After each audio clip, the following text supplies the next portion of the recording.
సుమారు ఒక నెల రోజుల క్రితం నైజీరియా దేశంలో ఇస్లామిక్ ఉగ్రవాదులు కొన్ని వేల మంది క్రిస్టియన్స్ని ప్రతిరోజు చంపుతూ ఉంటే అక్కడ నైజీరియాలో ఒక పాస్టర్ గారు ఇలా అన్నారండి. అయ్యా డొనాల్డ్ ట్రంప్ గారు, నైజీరియా ప్రాంతంలో క్రిస్టియన్స్ని వేల మందిని చంపుతున్నారు.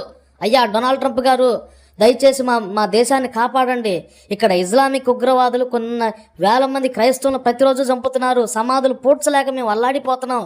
అయ్యా డొనాల్డ్ ట్రంప్ గారు, మా దేశాన్ని కాపాడు అని ఒక పాస్టర్ గారు చేసినటువంటి ఒక సెల్ఫీ వీడియో డొనాల్డ్ ట్రంప్ గారి దగ్గరికి వెళ్ళిందండి. క్రిస్మస్ రోజున నైజీరియాలోని ఉగ్రవాద స్థావరాల మీద బాంబుల దాడి కురిపించారండి.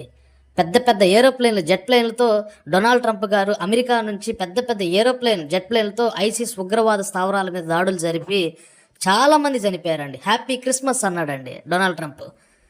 నిజంగా ప్రపంచంలో ఫస్ట్ టైం అండి, పర్మిషన్ లేకుండా డైరెక్ట్ అటాక్ అనమాట ఉగ్రవాదుల పైన. దీని గురించి కామెంట్ చేయండి, లైక్ చేయండి. ఖచ్చితంగా మీ అభిప్రాయాన్ని కింద అయితే కామెంట్